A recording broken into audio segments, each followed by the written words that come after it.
Make a tie dress with me. I start by taking 2 ties, putting them right sides together, and then using a straight stitch, I sew along the long end of the tie. Because I wanted to preserve as much of the width of the tie as possible, I used a 1/4 seam allowance. I didn't sew all the way up the tie, however. I only sewed as long as I want the skirt. In my case, this was 17 inches. Not all of the ties that I got were of identical size, so I made sure to line up the points of the tie so that the skirt was all the same length all the way around. And as you can see, I left the remaining length of the ties unsewn. I'm gonna be honest with you, I didn't do a ton of measuring for this. I basically just sewed ties together until it fit around my waist. And I pretty much didn't have any plan on how I was gonna make this into a dress when I started. So once I had it the width that I wanted it around, I just sort of started placing things around my body to get an idea of how I could make it into a dress. Once I was happy with the width of the skirt, I took right sides together and sewed it closed. Because the ties are a predetermined width, it's pretty difficult to get at the exact measurements of your waist. Which was fine. I was able to pull it on and off fairly easily without sacrificing fit too much, which ended up working out in my favor since the placement of the ties makes it a little tricky to put in a zipper for this without it being sort of askew. I did end up installing a zipper on the side, however, it's not fully functional and there's no real ideal place to put a zipper in this, especially since the placement of the ties in my case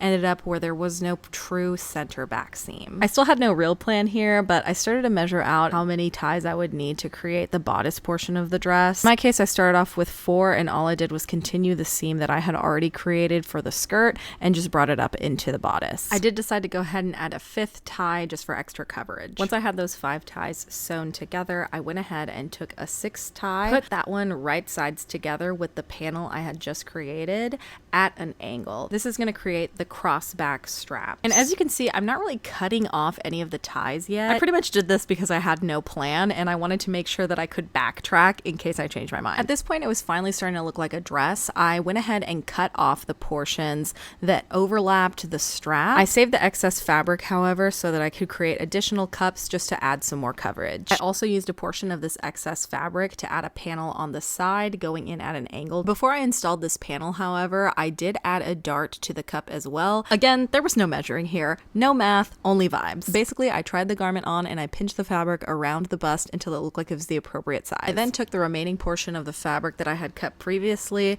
to create the center portion of the cup. Sort of the same process here. I basically just tried it on and then molded the fabric around until I liked the way that it looked. I made sure to mark it with a fabric marker and then sewed along that line. And then it was done. I am obsessed with how this turned out. I think it is so cute. I'm kind of thinking now I should make some more tie projects. Let me know if you like this project, if you'd give this a try, and what I should make next.